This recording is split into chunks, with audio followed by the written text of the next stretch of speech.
Welcome back, everyone. Thank you very much for being with us. And we're back to our plenary, and we'll start listening to reports from the working group soon. I'll now give the floor to Professor Bunimar. Please, Mohammed. Thank you. Good morning, good day, good afternoon to everyone. I'm glad to join you again for the group presentation and for the second day closing of this regional meeting. I was in the middle of writing a message for everyone to again remind you with the group presentation format that we did yesterday, which was in many ways, very brief regarding the working group outputs. Feel free to please use the chat as number of you did yesterday to comment, to pose a question to each group. We will listen to the three groups together, and then we'll take a few minutes at the end of that presentation in order to respond to questions or hear your comments on the groups in your own group as well as on the other groups. Remember, this is a continuation from yesterday.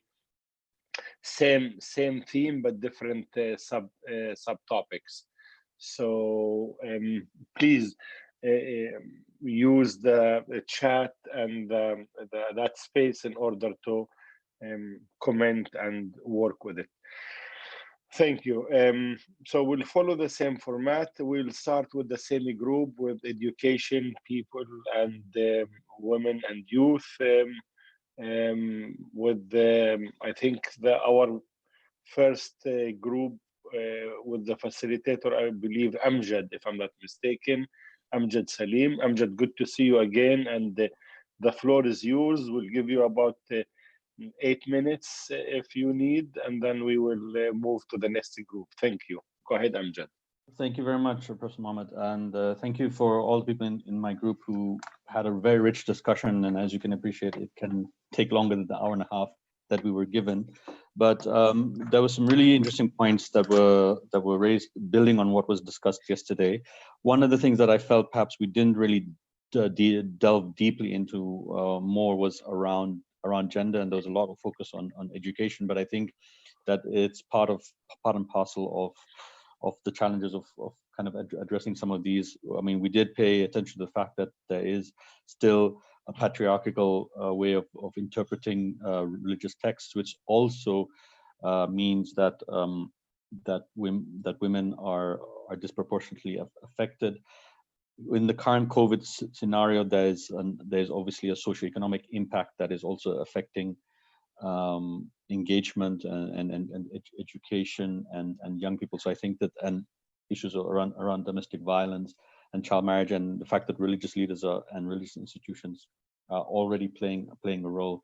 So sort of bearing all of that in mind, I have about 6 or 7 things that came out very strongly. One was that in the current pandemic and post-pandemic scenarios, as we return back to school and as we return back to an education system that has been disrupted, there is a need to understand that transition. There's a need to involve religious leaders as part of the constituents to be able to engage in that conversation around returning back, particularly because as education has been interrupted and as people face socioeconomic deprivation, often the tendency is for perhaps priority to be made for maybe boys to return back instead of girls, or the fact that child marriage has increased because of the socioeconomic deprivation, and so young girls don't go back to school.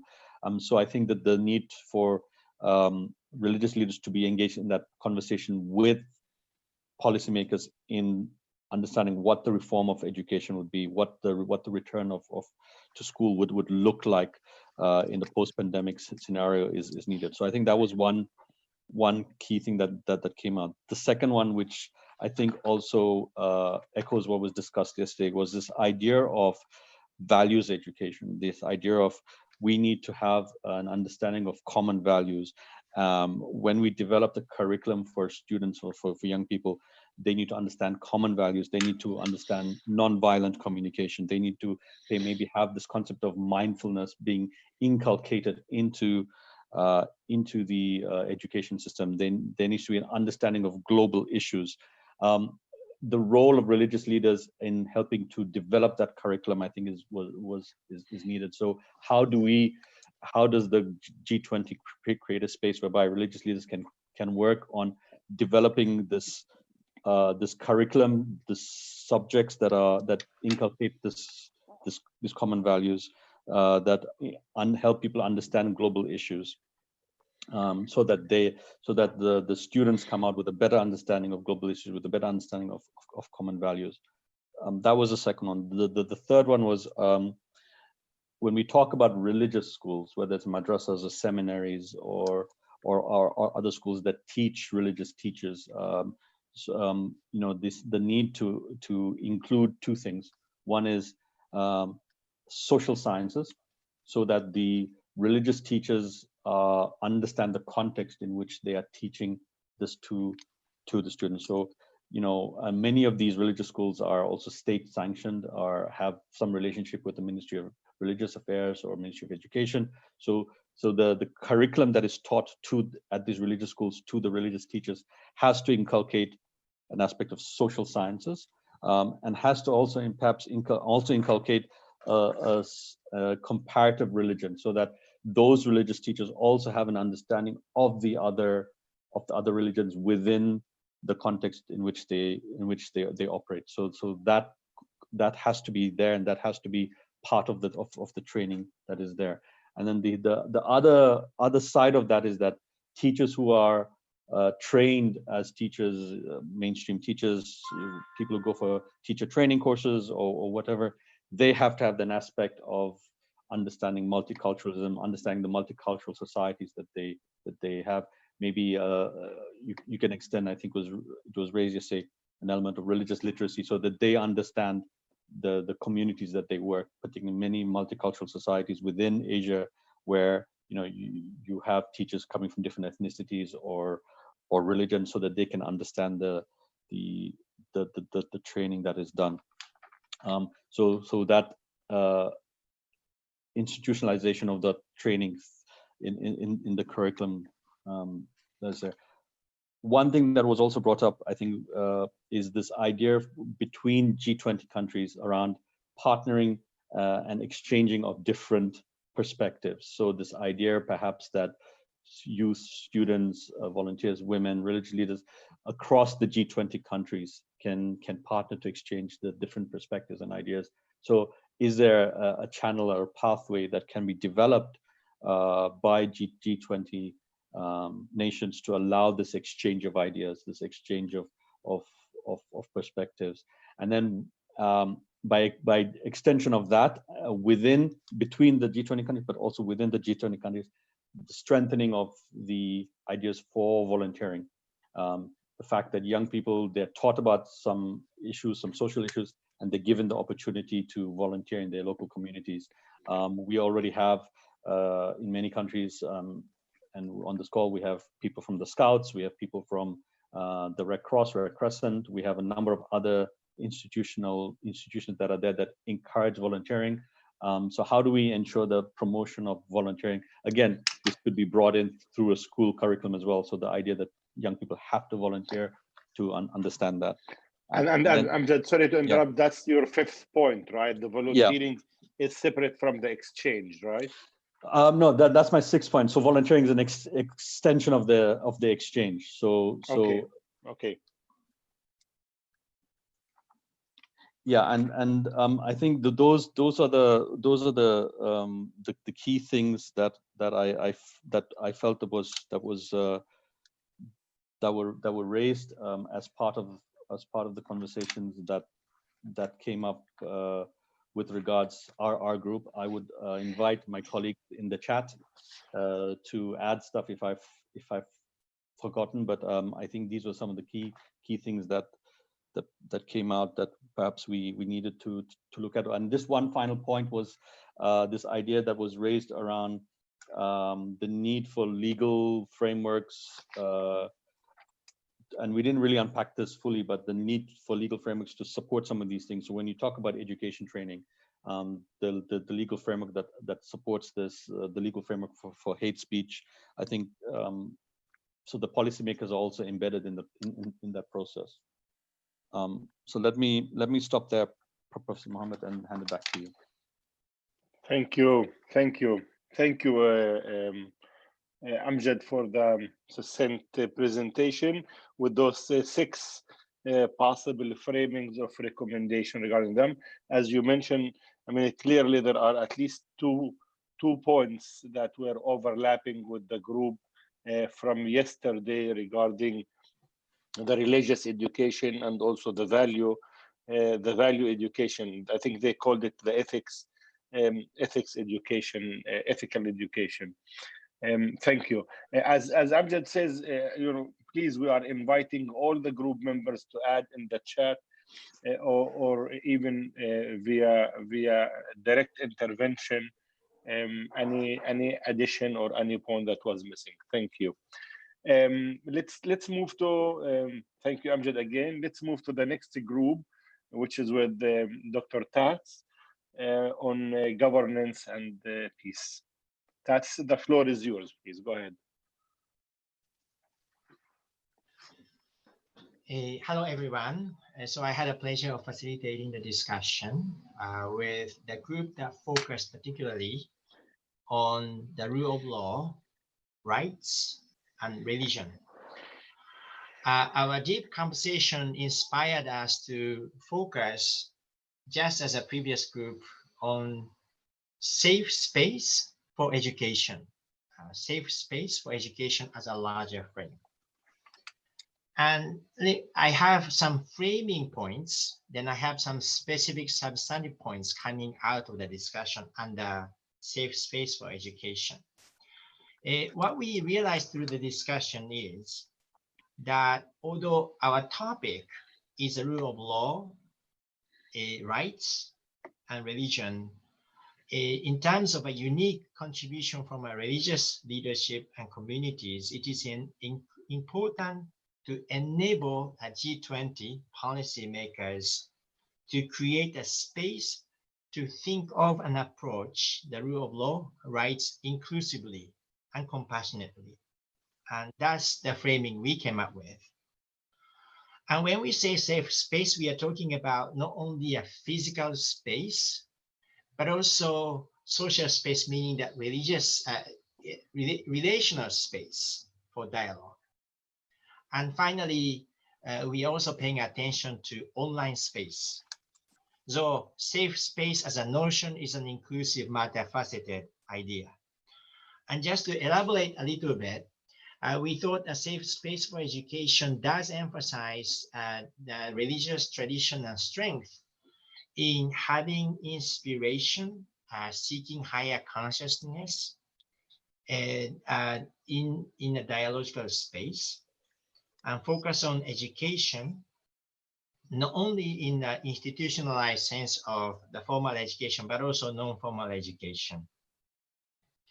And we also thought that safe space for education would enable us to have some continuity of the discussion from G20 2019, where we talk about peace, stopping slavery, and other things that do require education. So with that clearly said, we distinguish between but connected short-term and long-term measures. We get into concrete measures in a moment. But by short-term, we are referring to the importance of identifying space, what the space is, identifying country-specific issues, convening actors, using the existing actors and institutions. But when we say long-term of our safe space for education proposal, we're talking about building legislation, institutional frameworks, enabling cultures and structures that guide and inspire certain behavior.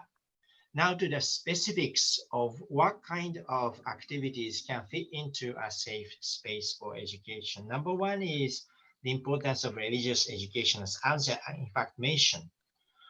Because unless and until different citizens, religious communities, policy actors are informed of different religions, a diversity of perspectives and spirituality, it will be very difficult to have inclusive governance, the rule of law, and the rights to be implemented. The second thing, which focuses perhaps more on the short-term measure, is a COVID-19 response with the understanding of public health for all, overcoming inequity that has been magnified by the COVID-19 crisis, paying attention to the suffering true to the religious conviction. And the third specific area that can come under safe space for education is the protection of minorities. And this notion does include thinking of citizenship in an inclusive way, connecting citizenship to human dignity, and also paying attention not only to the constitutional legal frameworks that the policymakers pay attention to, but also the unwritten norms and rules that are more structural, cultural. That's where civil society leaders will come in. A safe space for education and dialogue to pay attention to them, talk about them, minimizing the realm of taboo, so to speak. And the next point is how to create a safe space for interfaith dialogues, elevate the voices coming from interfaith exchanges. So those are some of the illustrative concrete points that can come under a safe space for education. However, our overarching suggestion is actually leave it to each one of G20 countries to interpret and incorporate safe space for education that affirms inclusive governance, the rule of law, and human rights. Thank you very much. Thank you. Thank you. Thank you, Tats, for summarizing it in such a way of overarching theme, as well as or framings, as you use the term, as well as with the I counted four major points in which to illustrate the education or the space for different types of education. And again, I will reiterate, please feel free to write in the chat from this group or also other groups, any comment, any suggestion. For example, comparison with the same group or same topic that you dealt with yesterday. If you have an example or if you have a question for a clarification, that would be helpful. Just a quick clarification that you use the term in the framing higher conscious in the context of the religious education. Was that a suggestion, or what was the meaning of that? Oh, it was more of my improvisation to try to capture some of the ideas.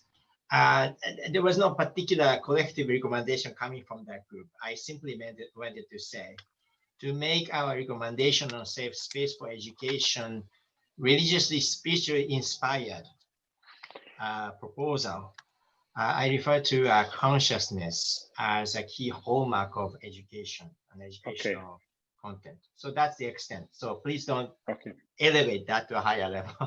Okay, thank you. So was your I thought it's something that is being proposed by the group as a content for the religious education in different groups. Thank you. Let's move to the third one, and then we'll take the time to comment if there is any comment. Sadvi, I think the floor is yours on protecting the planet and the output of your group. Thank you again. Go ahead, please. Wonderful. Thank you so much. It was a great session with a lot of energy. one of the, or a few of the real core awarenesses that we began with from so many different countries, so many different religion experiences, was the awareness that the environment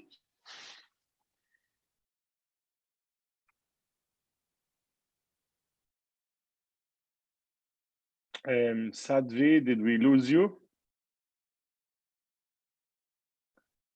Baha, can you hear? Anyone can hear Sadvi? No, doctor. She froze. I mean, probably she's gonna drop and come back. Okay.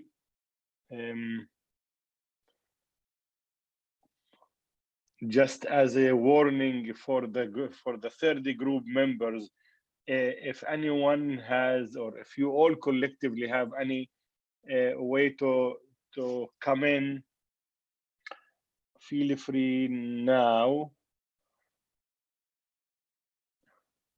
The bad network, yeah.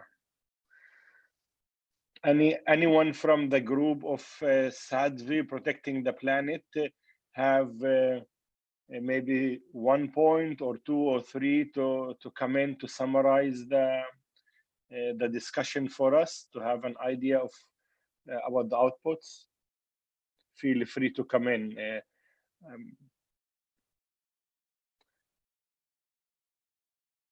Do we? Maybe Pedro? Okay. Pietro, you've been volunteered, but can you name a few, or maybe Pietro can start and then others can add? Yeah, thank you very much. Thank you for volunteering me. I didn't want to interject as I'm part of the support team. But yeah, the discussion was very interesting and fruitful, I have to say. One of the major points the discussion reverted around was the fact that while in many grounds, the protection of the environment is recognized as a key topic for even in the concept of sustainable peace, in the lawmaking and policy making, its importance is not highlighted every time. In particular, we had participants that pointed out how in the SDG, the environment is detached from the other SDGs like 16 with peace and security. And it has been pointed out that if we want to reiterate the importance, it should be directly linked and not like an ancillary concept. I'll leave the stage back to Sadviji as she'll be able to deliver a much better presentation. Thank you very much. Thank you for stepping in, Pietro. Sadvi, thanks, Pietro, welcome for back. Yes. coming in. We lost the internet for a moment. So yes, it was abundantly clear the importance of the environment for everything else that we are doing, and how none of the diseases that we suffer from show any discrimination. Nothing discriminates. And in the same way, we need to come together across all of our borders of both religious organizations, but also between our religious organizations and other sectors and other stakeholders, to come together for the environment. We also spoke in the beginning about how youth and women are most severely impacted by a lot of these crises, because we had people in our group who were typically working with both youth in education and women. And coming into the specific recommendations, we spoke about how, since climate and the environment intersects everything, our whole definition of peace needs to expand. And so when we speak, for example, about SDG 16 and peaceful societies, that those peaceful societies cannot be peaceful without clean air, clean water, clean soil, trees standing, that where there is deforestation, where there's climate change, we're not going to have peace. And therefore, the importance of all of the organizations working on SDG 16 to really ensure that they are also working hand in hand on the environment. We heard a lot of really powerful examples from Bangladesh, from the Rohingya tragedy right now, and what's happening with the deforestation that's going along with the displacement, as well as therefore the violence that is taking place with that. So to emphasize the importance of anyone working on peace and peaceful societies, ensuring that they are also working and joining together with environmental organizations. Also, the importance of building capacity to have partnerships between faith-based organizations and those working on the environment to ensure that religious scholars, religious actors, religious leaders build their knowledge and their capacity to be able to properly and effectively impact, influence, and advocate. The importance of on the ground grassroots work was also really emphasized, and how so many of the religious organizations and FBOs are already working on the ground in great, sustainable, eco-friendly ways, and how important it is for them to share with others, and how guidelines really be put together, taking the knowledge and the experience of these organizations working on the ground, guidelines that can then be given to not only all of the other religious organizations, but all of the civil society organizations and all of the other stakeholders from these grassroots on the ground. Sorry, Sadvi, to interrupt you with this No, one. that's okay. So the recommendation here is really for you to say that for the G20, for the policymaker to find mechanisms and institution and opportunities in the Asian context to recognize, acknowledge the work of the grassroots faith-based organization as well, who are doing work in this area, right? That's the recommendation part? To acknowledge, but not only acknowledge, to actually get guidelines from them of best practices for on the ground eco-friendly grassroots work. The importance of education was also emphasized by a lot of the speakers, and how so many of our organizations are already working in education, but the importance of ensuring that our education is also environmental education, and collaborating between educational institutions, environmental institutions, and faith-based organizations to ensure that the best and most powerful environmental education is being offered in our schools and in all of our programs. And it also was emphasized with regard to education that our faith leaders and our faith-based organizations educate not only in schools, but they educate in the communities. We're so active in communities, and the importance of really educating our communities to live their lives in concert with protecting the environment. Because people turn to their religious leaders, to their faith, for their values, for their ethics, for their priorities, to understand how we should think, how we should live, and the importance of the world of faith, harnessing that power and really ensuring that we are properly educating our communities on how to live sustainably.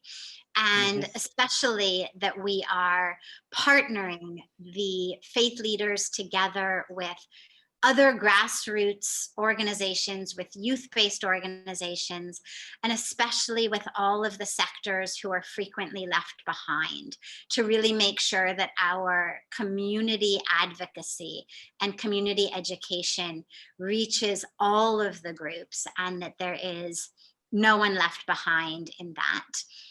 It was emphasized that religion and all of our organizations must be courageous and empowered to really speak out when the planet is threatened, and that the Green Faith campaign is something that should become a global movement, not just of the religious organizations, but from policy organizations down, that even the policymakers should really embrace this Green Faith movement, partner with it, work with it, and make it part of the environmental programs.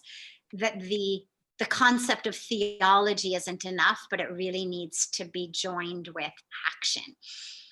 But of course, along with that, that the faith-based organizations doing this work really need to have their capacity built as much as possible. And so all of the different organizations who are working with capacity building really should be partnering together with the world of faith to ensure that when faith actors, faith leaders, and faith-based organizations are advocating, that they have been properly, had their capacity built properly to be able to advocate in the most effective way.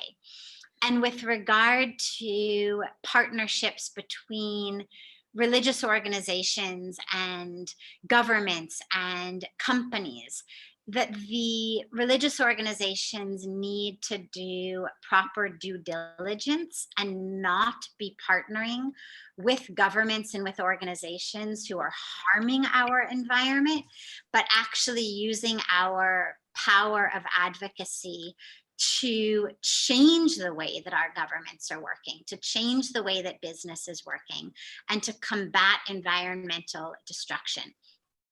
Also, that religious leaders should work hand in hand, to whatever extent possible, with agricultural organizations, both government as well as private, and work with government policy around agriculture and around farming, because the impact of both animal agriculture, the livestock industry, as well as other forms of non-eco-friendly agriculture are primary causes of so much of the environmental destruction that's going on. So to really reach out and to partner together to do whatever we can for sustainable agricultural practices and to advocate for that.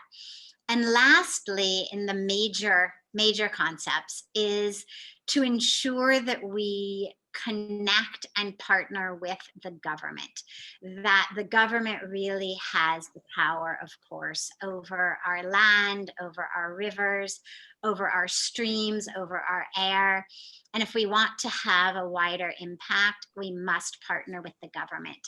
And we must encourage the government to take environmental impact into consideration in their policies and in their programs. And again, this was elucidated with regard to the current Rohingya crisis and the refugee crisis in so many places, that when we're developing policies about displacement and about refugees, that issues of environmental impact must be taken in consideration side by side along with that. And that environment should not be a separate issue with regard to government policy, because environment actually is interwoven with all of the other aspects. It's interwoven with education, with business, with security. So therefore, environment needs to be taken as a core piece. So, and the last piece along with that was that in order to promote good governance, religious institutions could give prizes or awards to the governments who actually are doing the the best in this regard, and that hopefully that would in another way inspire our governments to really take up the cause of environment in a critical way. Thank you. There was a Thank you, lot. Sadvi. No, time is short. Thank you, Sadvi, for taking the time to give us those. I have 11 points, actually, specific one that you identify thematically as important theme that you highlighted, and they are mixed of input really to the faith communities, the FBOs and the religious institution, as well as specific to what your appeal to the government in terms of environment, protecting the environment. But I think particularly the first one, where you appeal to expand the notion of peace, order, stability to include the ecological, what we call ecology of peace. Ecology should be part of the definition and what government do and define as peace. Of course, there are many other regarding education, community education, and formal education. So thank you for that. Appreciate it. I'm sure with the group that we had with Catherine yesterday on protecting the environment, there will be some overlap when those two reports hopefully will be merged. So thank you. Excellent. Well, thank you for the three groups. We've managed to do this in about half an hour, or for almost 38 minutes. So we have at least 10 minutes, about 10 minutes, I think, for comments on the three groups, questions, suggestions. Remember, this is your space to really come in and look at the work that you produce, and if there is anything still unique or for the region or for a gap that you see it missing. I'll stop here and give you the floor. I know from the first one we had, at least we had one input. Our world is witnessing issues due to lack of professional ethics. Address this need two aspects: investing within, without. I think you can read that from the chat. That's from Dr. Ramsey, right? Dr. Ramsey?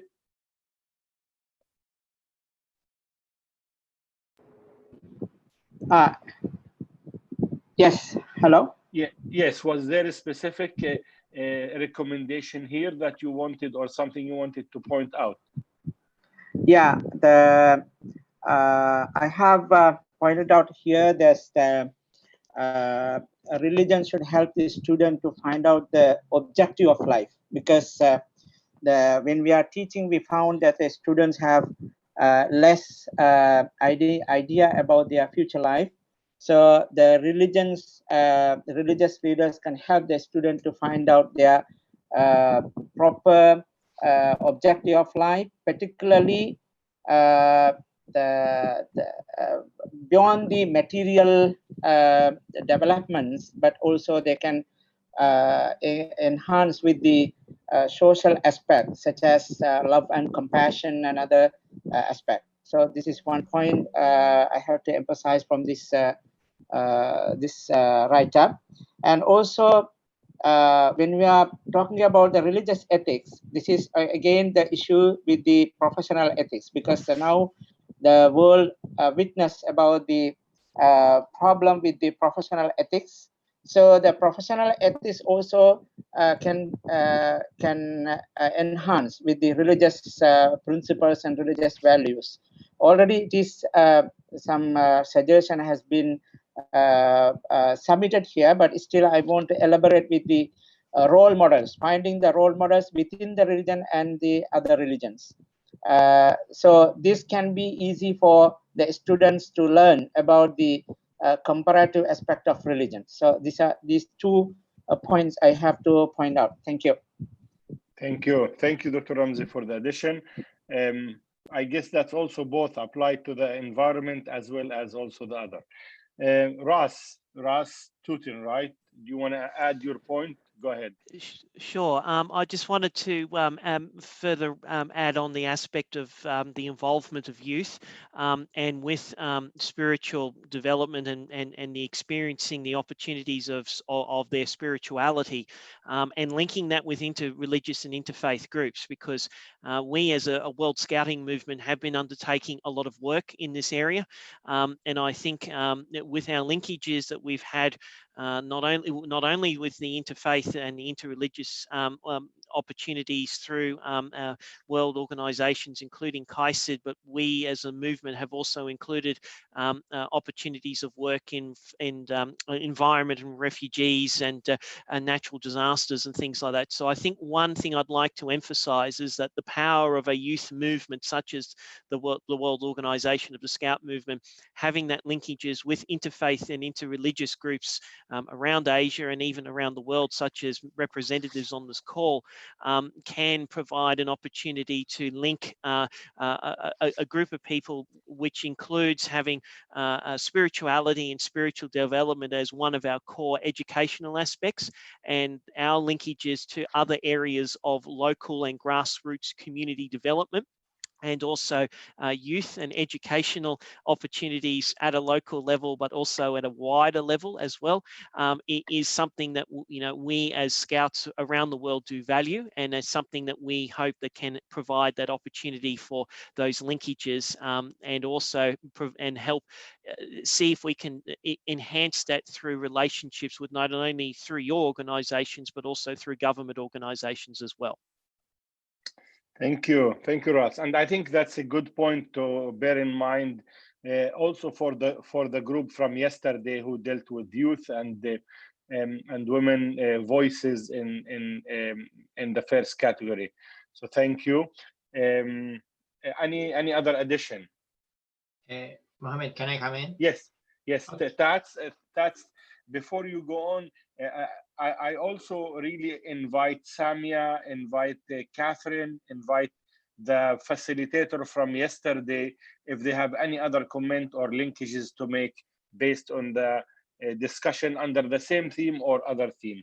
Go ahead, Tats. Okay, so understanding that this is the end of the second day, and then we need to come up with convincing proposals.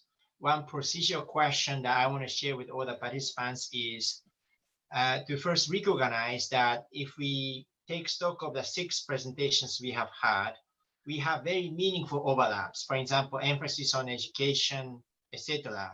So from the viewpoint of unsympathetic readers of the document that comes out, there is a need to streamline what message will come where. What that suggests is to have a drafting committee to exercise some freedom to avoid overlaps and structure the message in such a way as to be impactful. So I just wanted to get, I think, Mohammed, another people's suggestions about the process. Sensitive to this, much appreciated, and it really fits into the conversation we want to have with this group as well. And I think we're in the middle of that. We're in this process. So asking for a group of drafters who will have the liberty in terms of framing it in order to sort out the overlap and highlight the common trends and themes that emerge from the 6 groups who invested their time yesterday and today. And that's definitely on the table. And I am sure that Katrina is taking note of that for the next step as well. So that's also made probably the first intervention for the next steps, general impression and comments on the work of the 2 days. The floor is open for anyone to comment on that as well. So in order not to confuse you, we're asking for 2 types of comment: substance on the group's presentation and any other general comments regarding your experience in the last 2 days working with us in those themes. Thank you, Tats. Yes, Maridul, I think raised your hand. Go ahead. Sorry, Mihlar.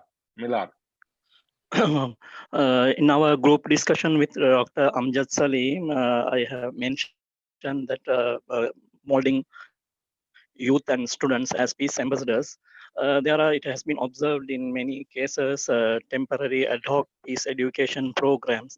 If we could suggest G20, there should be if they can introduce a standard program for these countries, rather than if fund is available from any foreign country, then only some of the countries they work on peace education and they consider the social issues related to molding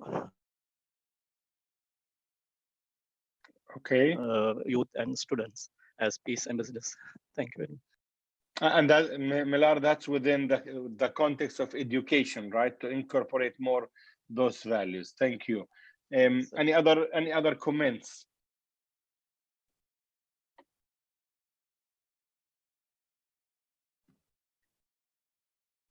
Professor Mohammed, this is Amjad. Yes, Amjad. We'll take Amjad and then Catherine and then Samia. Thank you for your support here. And I think this will be definitely part of our next phase. Go ahead, Amjad.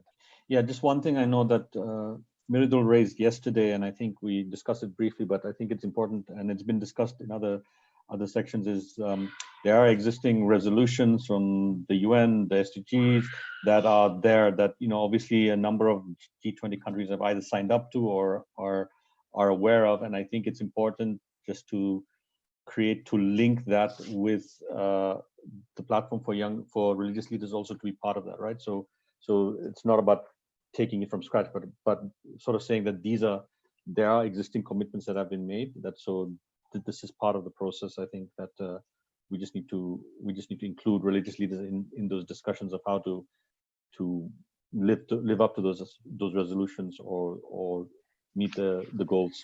Thank you. Thank you. And that's something we've seen in other regions as well, where some of actually number of the framings of the issue have linked it to the international treaties, international covenants, the United Nations, European Union, and number of other regional and global intergovernmental agencies who have issued such a statement. And you're suggesting not to forget that, if I'm not mistaken. Thank you, Amjad. Catherine, you have the floor.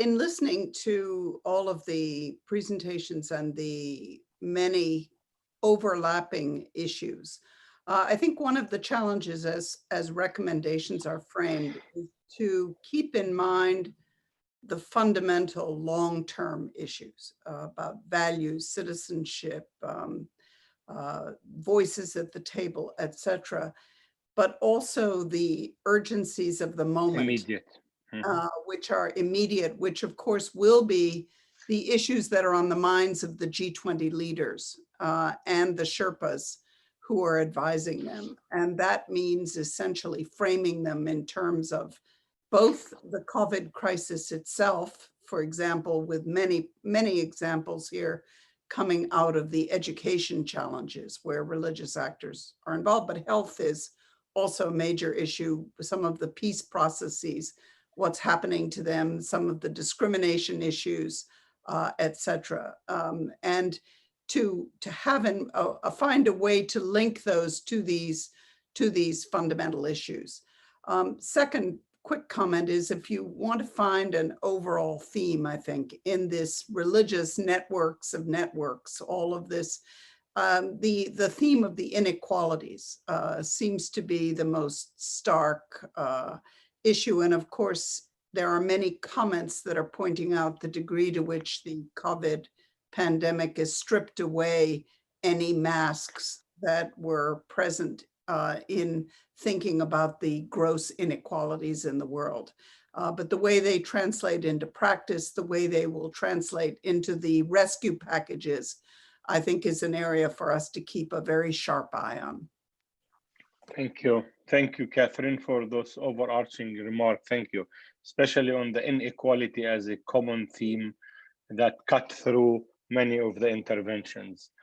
Any other voices, comments, questions to the groups, or overall comments on the 2 days how you propose. Yes, yes, Batya. Yeah, Yes, I would like to say what I said in my group also. See, today, whatever we see, they are all professional studies. Basically, they are meant to for our bread earning, right? And we use whatever domain it is, mostly it is technology is finally within, even in the domain of arts or anything of that nature, it is that way. But the question now comes is that if you want to have this broader sense of with the ecology, with the social contacts and other things, there is a need for us to specialize that. And I feel that there has to be a spiritually one of the very dominating integrate in our so-called study, and some effort we have to put in that so that it is not remaining as just a bread earning so-called profession. It becomes a bread sharing in the form of where we can see our actions and deeds, whatever work we are doing it, that goes in a long way for the welfare of the humanity in general, where peace, harmony, coexistence, all those things are not just an aspiration, it becomes a reality. So I think there is a certain amount of empathy that has to be given on those policies which are being in practice today. How do we modify that so that this ingredient can be one of the dominating factor in that? That will go a long way in this one. That's what I feel. Thank you. Thank you for reiterating the importance of that dimension, and also the inclusion, the need to include it and link it to policy. As you all recall, yesterday there was also, and I'm sure there was some discussion today regarding the nature of secularization and how that is affecting the need of many FBOs and communities to highlight this spiritual dimension. Any other input on the 2 days from your perspective, or on the work of the groups?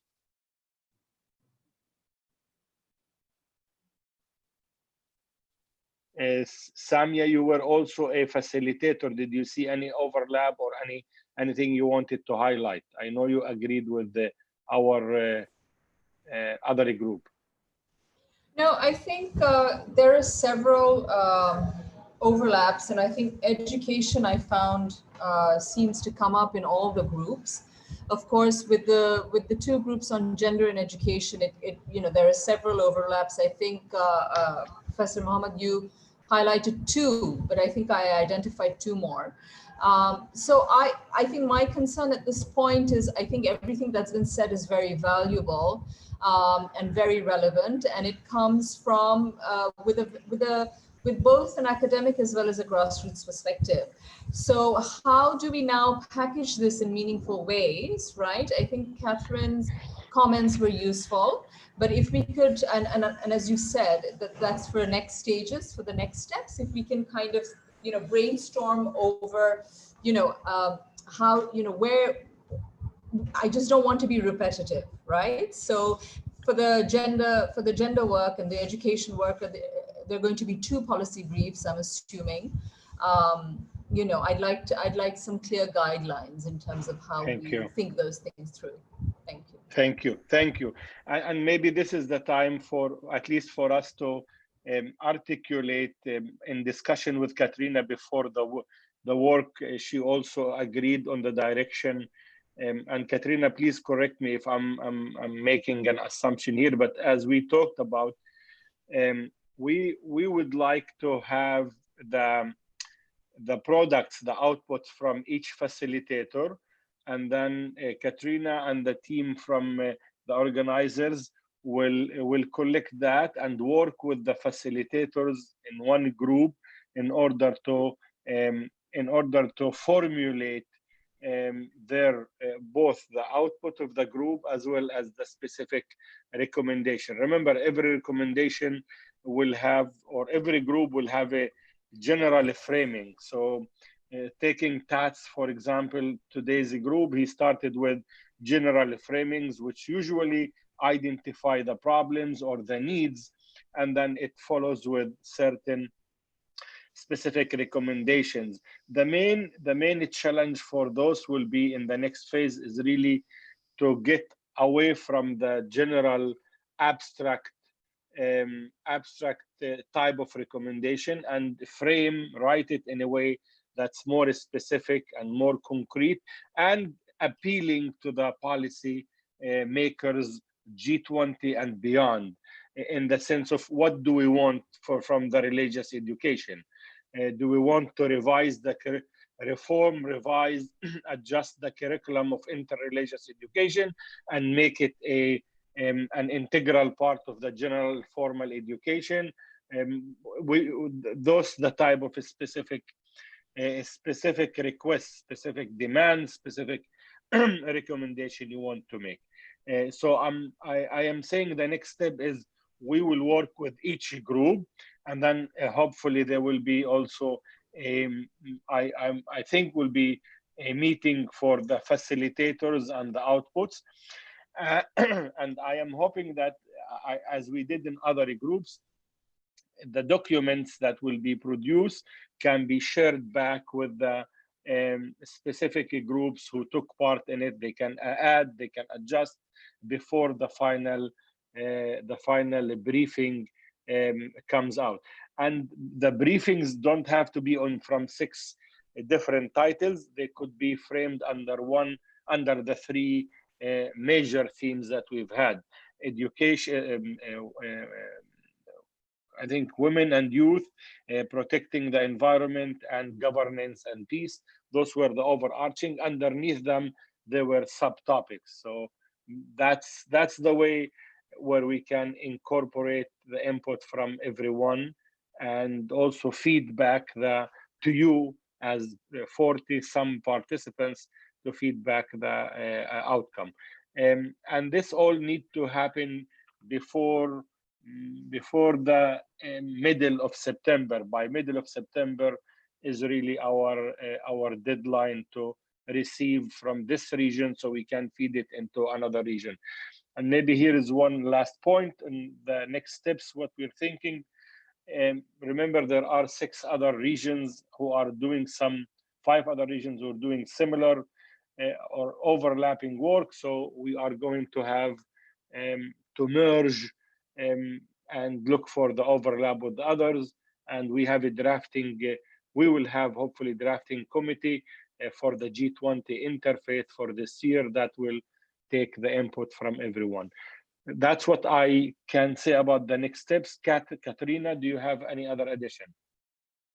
No, it was a very good overview of the process that we would like to follow after this consultation closes. In a good scouting spirit, I will be asking for volunteers from all groups. Not only the facilitators will have to work with me and my colleagues, Anastasia and Pietro and many others. So I'm actually looking forward to work more with you and to produce very high quality documents that can feed into main G20 interface discussions and then into G20 proper. So thank you, Katrina. So it's really 3 phases of follow-up, if I identify them. Katrina and our team will be in touch with the facilitator and other people from the group who are willing to volunteer or be nominating themselves as well, or by others. Then when the product is there from each group, they will be hopefully merging into one document that will be shared with all the members of this gathering for the 2 days for further input. And then we move to transfer it to the G20 Interfaith 4 partners who will be receiving the reports from all the other groups as well.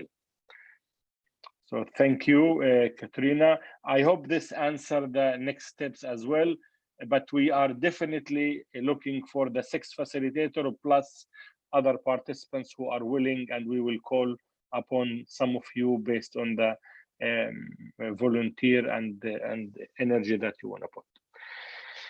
Thank you. I know that please, if you don't mind putting your camera on, if you want to be in the photo. Baha is writing me on the side to say that our communication and others.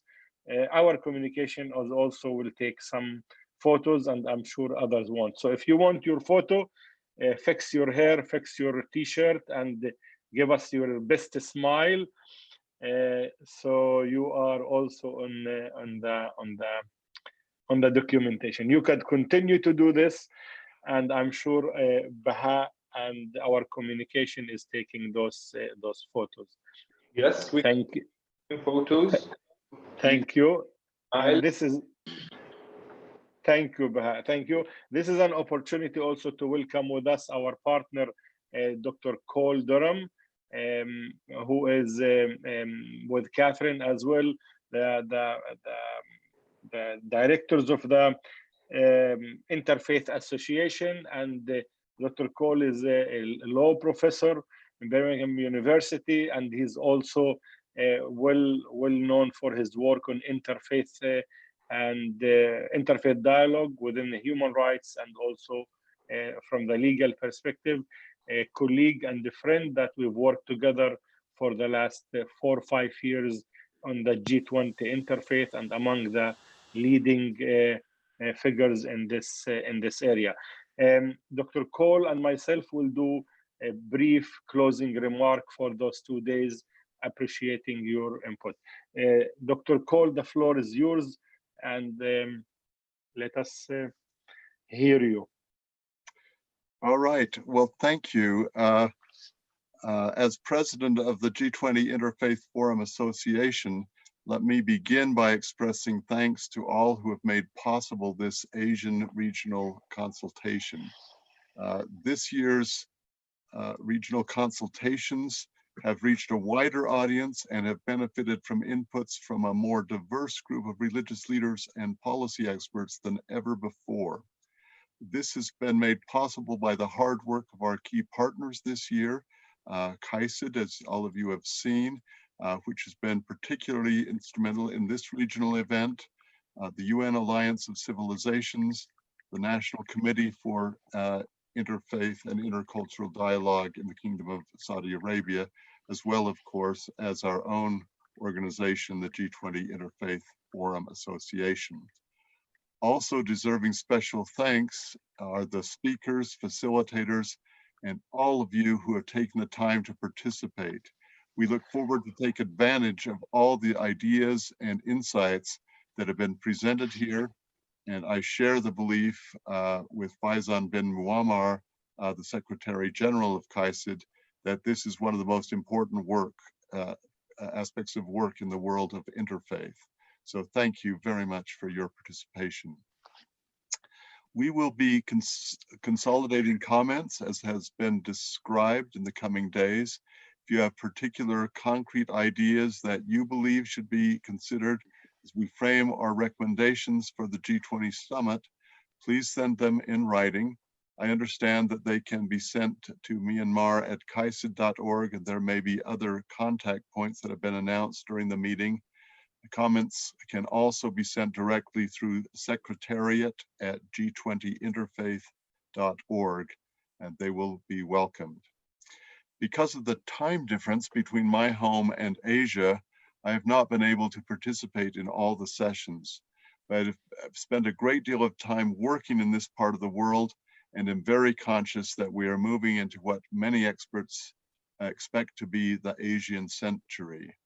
That suggests that recommendations from this region are likely to be particularly important, not only for the significance they have for G20 leaders themselves, but for the direct significance they can have within this region. As Catherine Marshall said, we need to bear the long-term issues in mind. We need to address issues of inequalities that have been stripped away by our experience with COVID. I believe in the significance of the G20 process, not only because it brings the leaders of the most influential economies on earth together, but perhaps even more importantly, because it provides an important context in which leaders such as yourselves from around the world can come together and share ideas that they can help implement themselves. I hope you will take that to heart and work together to not only to develop ideas that can be passed on, but to develop ways of working together in an ongoing way that facilitate the kind of cooperation that we so much need. We face many unique challenges this year, though many are actually continuing, simply taking on new features because of COVID-19.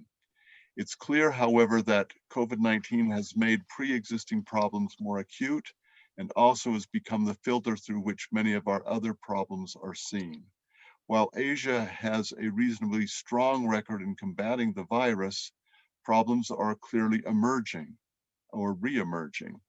A report from just a few days ago indicates that the coronavirus is re-emerging in Asian countries previously praised as models of containment.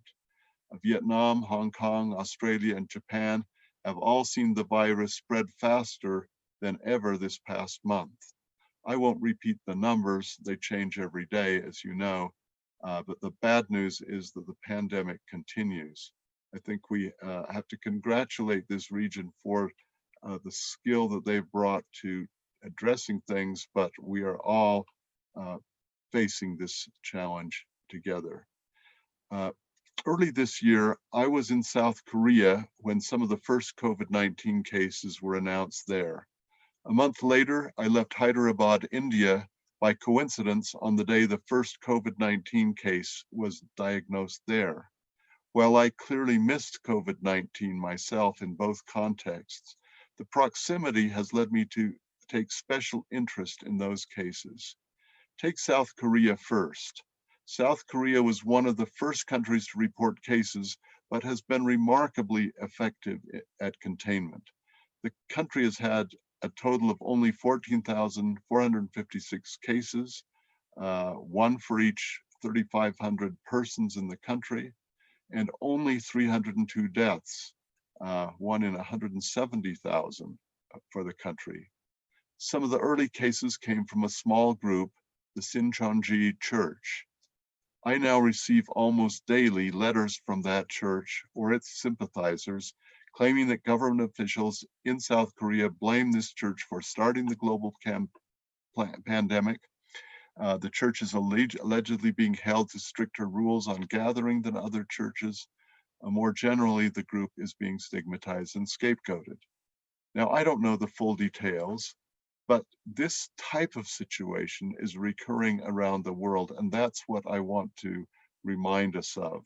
While religious groups have been doing remarkable things to encourage their members to follow sound scientific and antivirus procedures, and have been remarkably creative in adapting to the COVID-19 situation, they're still likely to suffer discrimination.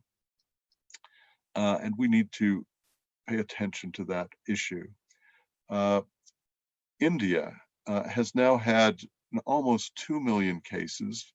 Perhaps by today it was crossing that threshold. This is 1 in 709 people in the country, with 39,000, almost 40,000 deaths, 1 in 33,000 or 1 in 34,000 people. This is roughly 5 times the number of cases per capita that South Korea has had. But I have to say the numbers are substantially better than those in the United States. In India, the thing that has been striking to me are reports about Muslims being stigmatized as sources of the virus. Worse, there have been recurring stories of Muslim corona patients being turned away from hospitals. What these cases in Korea, South Korea, and India bring to mind is that, and what they have in common is that at the global, but also at the local level, we need to do a better job of recognizing the ways that religious communities can and do contribute to the resolution of health crises, such as the COVID-19 pandemic. And at the same time, make sure that different groups are not stigmatized and boycotted. This lines up with what Vicky Sofjan said yesterday. We often assume that religion is retrogressive, but in actual fact, many of the religions in Asia have been quite helpful with their contributions to gender equality and the fight against corruption, even the environment. As I know we've been working with the Interfaith Rainforest Initiative. A third case I thought I would mention comes from my neighboring state, Nevada, in the Western United States. On July 24th, the Supreme Court of the United States decided the case of Calvary Chapel, Dayton Valley versus Sisolak, the governor of Nevada. The governor had issued a directive according to which a church, synagogue, or mosque, regardless of its size, may not admit more than 50 persons. But casinos may admit 50% of their maximum capacity, which in case of major casinos allows admission of thousands of patrons. The Supreme Court denied a challenge or denied injunctive relief to stop this differential treatment. The case is, I have to say, complicated than the prior cases I mentioned in South Korea and India, because as a general rule, health concerns may well be sufficient to outweigh religious freedom claims. The challenge here is to recognize that public authorities have an obligation, even during health crises, to make sure they seek sensitive solutions that treat religious groups equally. They should strive to make certain that rules governing religious institutions are not more restrictive than regulations governing institutions that can provide a relevant benchmark. Now, running through other issues is a comment made yesterday by Ambassador Ong Kang Yong from ASEAN, and that was his emphasis on diversity, which is both one of the strengths and one of the challenges of this region.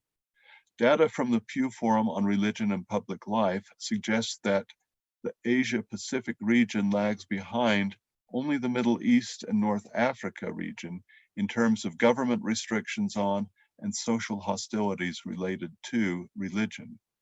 These data underscore the significance of South and Southeast Asia to considerations of religion and law around the world, but they present several puzzles. Part of the reason for this situation is that many of the countries of South and Southeast Asia have some of the highest percentages of people from one religion of most regions on Earth. And there are strong correlations between high concentrations of particular religion and problems in terms of government restrictions and social hostilities. At the same time, these countries also have significant number of minorities in their midst, and the minorities are typically co-religionists of neighboring countries. Part of the coming success of this region depends on learning how to accommodate religious differences throughout the region and within particular countries. As Nur Wahid indicated yesterday, in order to create harmony and good policy, we need to focus on inclusive government and the rule of law. This is a significant challenge to be faced, as indicated by Diki Sofjan yesterday as well. We need to remember that the United Nations Sustainable Development Goals, reducing poverty, increasing health, improving environment, enhancing education, reducing inequality, and so on. What is not obvious at first is that success in each of these areas depends on synergy with religion. We trust that with your help and the help of many others, we can make substantial progress in achieving these synergies. Thank you very much.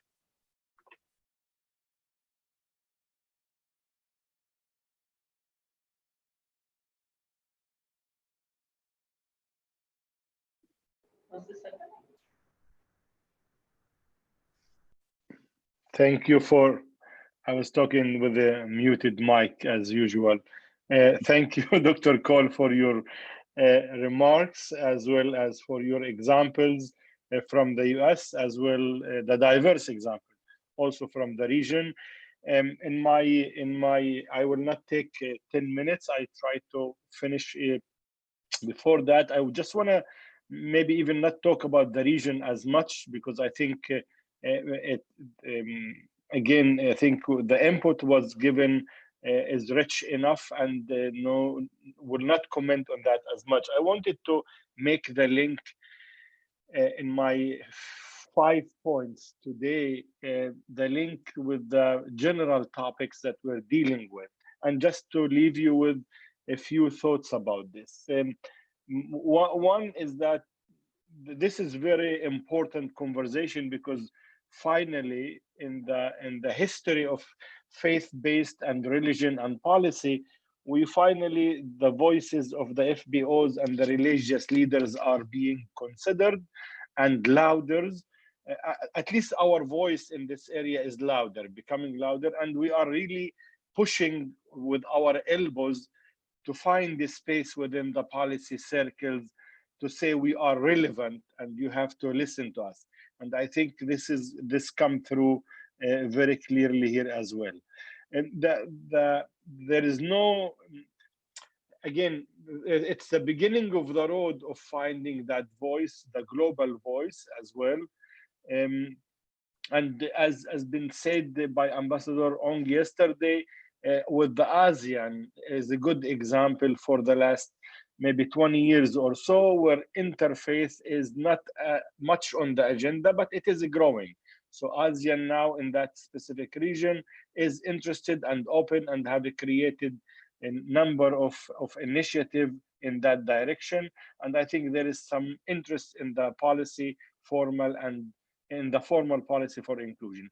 So the voices of the religious leaders and FBOs are being heard, not necessarily accepted, not necessarily agreed upon, but at least they're being pursued and heard. And that's something we also seen in the other region as well. The second point has to do with the stigmatizing religious leaders, religious agencies, and religion in general as the source of violence. And maybe there is something positive that came out of all this violence and religion in the last 20 or 30 years on the international agenda, is that governments suddenly and formal agencies right now they pursue the input of religious leaders and religious institutions specifically to counter violent extremism. But that is an opportunity. I see it, and many of us see it as an opportunity for engagement.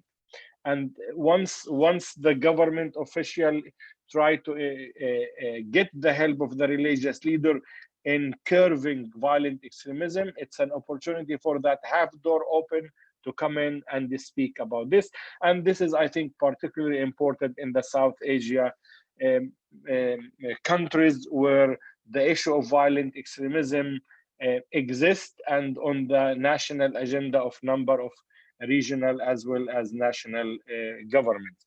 So I see it as an opportunity, but of course it has its risk. The risk of engaging with policymakers and allowing to stigmatize religion as source of violence is really contributing to the problem of stigmatizing religion and religious followers of particular faith or of all faith in general.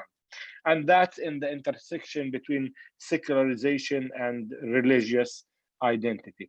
The third point I wanted to say, I have no illusion, and I don't think we should have any illusion here regarding the role of religious leader. We are working for the last 4 or 5 years with the G20 and European Union, United Nations, and other national government. Religion alone will not solve any problem, any national global problem, because from the first place, religion alone is not responsible for all these problems. Although there's the misperception and the myth that some policymakers and some religious also and other leaders will say religion is responsible for violence, for exclusion, for persecution of minorities, and for inequalities with women or youth or other groups. And I think this is a mistake. Religious agencies have certain functional, proportional role that they can play and can contribute overall to the resolution of a problem. But we should not hold religious agencies as responsible for the resolution or for the problem itself. they should be viewed as part of larger partnership, larger collaboration with other agencies that they need to work with that. So religious leaders and agencies are one stakeholders, and there are at least 8, 9 other stakeholders: media, education, policymakers, foundations, civil society. There are many other agencies who contribute to any problem and also needed for the solution as well. My fourth point is really has to do with maybe intra way to look inside. It is true in every regional meeting and including Asia One, everyone talks about religious literacy, that we need policymakers to understand religion and faith, and we need them to engage with that, and we need them to become more literate with the notion of faith and religion. But at the same time, I want to say that in every region, what we've seen, there is a need for policy literacy among religious leaders, among religious actors. There is so much need to build the capacity of religious institutions and actors to work and engage with policymakers, because many of us in this field, in the religion context, see religious agencies and actors who really don't want to touch the policymakers. They don't want to be contaminated by the politicians and the policy, and they want to devote their life strictly to the service and the spiritual needs of their community only, and trying to disconnect it from any politics. And I think that's a challenge. In addition, those who work with policymakers try to work with the policymaker from the faith language only. And that's another challenge we face within the religious community, that the need to build the capacity for literacy on the policy level. And I think a number of you of the group spoke about this. Our engagement with the G20 is a good example. What are the recommendations that we put forward? How specific, how concrete, how evidence-based they are? This really reflects on the state of the field of interfaith or interreligious peacemaking and interreligious cooperation. So we also cannot continue and blame the policymakers for their religious illiteracy. We also have to be literate in the policy as well in our institution, and be in the forefront in dealing with that. And that's across the region. We have seen that. My fifth point and last one really has to do with the notion to say, please look at our process here in the Asia group, as we did in the others, and for the 2020 in Riyadh, Saudi Arabia, as a contribution. I don't want to say drop in the ocean, but this is another contribution of 2020 into this field. There will be 21, 22, and we're building on 219 and 218. This is a cumulative process where we collect the input of interfaith and faith-based organization, and we continue to bang and knock on the door of the policymakers, asking for constructive engagement, for dialogical engagement. It's not us versus them. It's really on a national level, on a global level, as well as in a community level. It's a dance of engagement, as opposed to dance of confrontation and the blaming and shaming. That's the process we try to engage in the G20 interfaith, and our G20 is one step in this process, and the process, inshallah, will continue for next year, and we will build on the voices that we've heard this year in order to convey the message.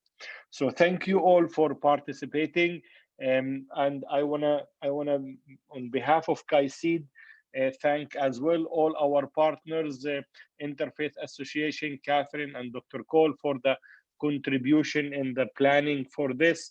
I want to recognize also our team of communication and our team of who help us, who did all the logistics behind this. Katrina, of course, leading the team within CAICID and also with the partners, Pietro, Anastasia, these are all people who have really for the last couple of months have invested in pulling together input from everyone and bringing all of us to this space. I hope we use the space productively and efficiently, and much of all the thanks should come to you for contributing your time for 2 days, 4 hours, 3 hours and a half, 4 hours every day. And we are really appreciating of that. And we hope to see you, if not all, at least some of you, in the meeting, virtual meeting of the G20 in October 2020, 13 to the 16. Where it will be held virtually. Hope during that week will be held virtually, and you all will receive more information about that setup.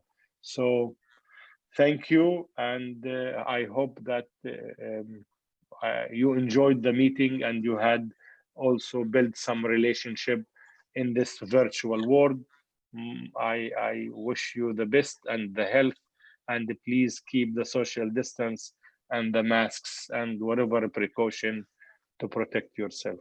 Thank you all. Katrina, any last words?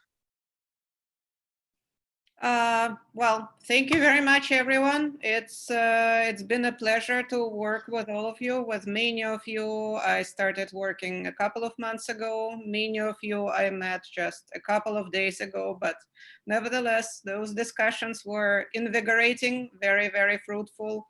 And I'm really looking forward for continuing of this work, continuity within Asia and within the whole G20 process. And once again, I would like to thank my team within CAICIT. Anastasia, if you can show yourself, Baja and Pietro. I see you. I would like to thank Pietro in particular for his dedication and devotion to the work that we do in Asia. And I would like to thank him for an incredible ability to boldly ask questions that nobody else dares. So, respect. Inquiring minds have the right to know. I would like to thank Baja for his professionalism, incredible organizational genius, and patience, above all, patience beyond all beliefs.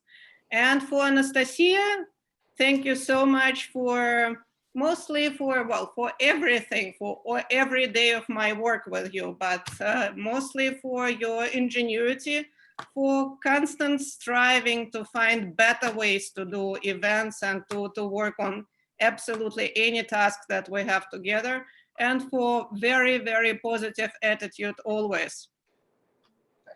That's it. Thank you very much. I really appreciate it. And thank you to all experts, scholars, ladies and gentlemen, and friends of Interfaith Dialogue. Thank you. Thank you all. Have a good day. We'll be in touch.